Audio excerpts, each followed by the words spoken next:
Pernah kebayang nggak punya pemerintahan yang super modern dan efisien? Pasti mau kan?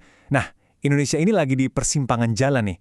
Mereka punya cita-cita tinggi buat memodernisasi aparatur sipil negaranya, tapi di saat yang sama, anggarannya justru dipangkas habis-habisan. Ini jadi studi kasus yang menarik banget buat kita bedah. Coba lihat angka ini deh, cuma 6,6%. Sampai awal 2025, ternyata cuma segitu loh instansi pemerintah di Indonesia yang udah benar-benar menerapkan manajemen talenta modern. Ini nunjukin ada gap yang lumayan jauh kan, antara cita-cita sama kenyataan. Nah, ini dia pertanyaan besarnya. Gimana caranya mau modernisasi, mau mengembangkan talenta-talenta terbaik, kalau anggarannya dipotong triliunan rupiah? Ini ibarat mau lari kencang, tapi kakinya diikat. Ambisi sama realita keuangan lagi tabrakan keras. Oke, sekarang ayo kita bedah lebih dalam. Sebenarnya, seberapa besar sih tantangan finansial yang lagi dihadapi sektor publik kita? Angkanya nggak main-main, 306,69 triliun rupiah. Di tahun 2025, ada instruksi presiden buat memotong anggaran sebesar ini loh, baik di pemerintah pusat maupun daerah. Kebayang nggak dampaknya? Pasti kerasa banget di semua lini. Dan yang paling rentan kena imbas, ya, program-program pengembangan sumber daya manusia.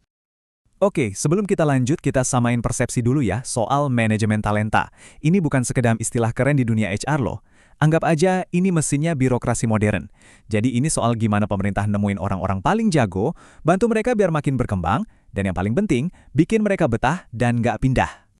Terus, apa dampaknya yang paling kelihatan? Ya ini, pintu buat talenta-talenta baru jadi makin sempit. Kalau anggaran dipotong, yang paling gampang dilakukan itu ya stop rekrutmen atau ngurangin jumlah pegawai baru. Logis kan? Nggak cuma itu, buat pegawai yang udah ada di dalam pun kesempatannya buat berkembang jadi makin terbatas.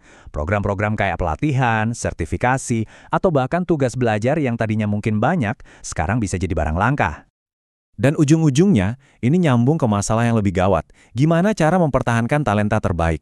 Coba bayangin, kalau anggaran tipis, insentif atau bonus buat yang kinerjanya luar biasa, itu biasanya yang dipotong duluan. Nah, kalau gitu, gimana caranya bikin mereka tetap semangat dan gak lirik-lirik ke tempat lain? Ini tantangan besar banget ya. Jadi, poin pentingnya di sini adalah, dengan duit yang makin sedikit, sistemnya sendiri yang harus dipaksa jadi lebih cerdas. Harus bisa berbuat lebih banyak dengan sumber daya yang lebih sedikit. Nah, gimana caranya? Yuk, kita lihat. Oke, jadi ada 3 strategi utama yang lagi dijajaki. Pertama, namanya kebijakan cerdas, contohnya akuisisi talenta 0 rupiah. Ini bukan berarti gratisan ya, tapi lebih ke rekrutmen internal antar instansi. Jadi daripada repot-repot buka rekrutmen dari luar yang mahal, mending comot talenta yang udah ada di instansi lain terus dipindahin ke tempat yang lebih butuh. Hemat biaya kan? Kedua, pakai teknologi. Ada platform nasional namanya Simata. Anggap aja ini LinkedIn-nya para PNS, jadi satu database besar buat nyari talenta terbaik dari seluruh Indonesia. Praktis banget. Dan yang ketiga, yang paling penting, akuntabilitas. Ini buat mastiin setiap rupiah yang ada benar-benar dipakai secara efektif, transparan, dan pastinya nggak ada yang bocor. Tapi, perbaikan sistem dari atas ke bawah itu baru setengah cerita loh. Peluang terbesarnya justru mungkin ada di dalam orang-orangnya sendiri. Nah, ini dia yang menarik banget. Ada pergeseran demografi yang masif di tubuh birokrasi kita. Coba lihat, 54% ASN sekarang itu generasi milenial. Artinya lebih dari separuh. Mereka ini bawa energi baru, cara pandang baru, dan pastinya mindset yang beda. Nah, disinilah kita masuk ke konsep psikologi yang penting banget, mindset atau pola pikir. Gampangnya ada 2 jenis. Satu, pola pikir tetap atau fixed mindset. Ini yang percaya kalau kemampuan kita ya segitu-gitu aja, nggak bisa diubah. Satunya lagi, pola pikir berkembang atau growth mindset. Nah, ini kebalikannya, percaya kalau kita bisa terus belajar, tumbuh, dan jadi lebih baik lewat usaha. Bedanya fundamental banget kan? Dan kutipan dari William Pollard ini pas banget. Pembelajaran dan inovasi berjalan seiring. Ini jadi jembatan yang sempurna dari ide soal pola pikir yang mau terus belajar, ke hasil akhir yang kita semua mau, inovasi. Oke, sekarang kita lihat yuk, gimana sih perubahan pola pikir ini bisa benar-benar kelihatan hasilnya dalam bentuk perilaku inovatif di tempat kerja. Oh iya, kalau kita ngomongin inovasi di sini, jangan bayangin yang muluk-muluk kayak penemuan roket ya. Inovasi di sini lebih ke proses. Proses buat sengaja menciptakan, memperkenalkan, dan menerapkan ide-ide baru yang berguna di kerjaan sehari-hari. Intinya, perbaikan praktis yang bikin kerjaan lebih efisien. Dan inovasi itu nggak muncul tiba-tiba kayak sulap, ada prosesnya, ada langkah-langkahnya. Mulai dari eksplorasi, yaitu jeli melihat peluang perbaikan di sekitar kita. Terus menghasilkan ide-ide baru. Lanjut mempromosikan ide itu biar dapat dukungan dari teman-teman dan atasan. Setelah itu, mewujudkan ide jadi sesuatu yang nyata. Dan yang paling penting, mempertahankan inovasi itu supaya jadi standar baru, bukan cuma hangat-hangat tai ayam.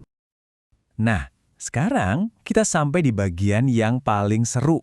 Gimana data dan penelitian membuktikan hubungan antara pola pikir berkembang ini dengan perilaku inovatif tadi. Lihat angka ini, 39,9%. Sebuah studi yang dilakukan ke PNS milenial di Badan Kepegawaian Negara nemuin hasil yang, jujur aja, bikin kaget. Ternyata, growth mindset aja, cuma modal pola pikir itu bisa ngejelasin hampir 40% dari perbedaan perilaku inovatif di antara mereka. Gila kan? Ini nunjukin betapa besarnya pengaruh sebuah mindset. Oke, jadi apa yang bisa kita ambil dari semua ini? Coba kita rangkum 2 gagasan besar tadi. Jadi kelihatannya, solusinya ini harus dari 2 arah. Dari atas ke bawah, kita butuh efisiensi sistemik, kebijakan yang lebih cerdas, teknologi yang mumpuni.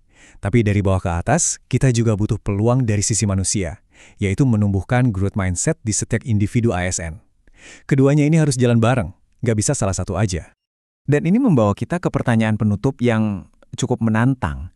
Di tengah keterbatasan sumber daya, saat anggaran dipangkas, bisakah perubahan pola pikir dan budaya kerja benar-benar jadi jawaban untuk mengatasi kekurangan modal? Ini pertanyaan klasik sih. Pada akhirnya, mana yang lebih kuat? Pola pikir atau uang?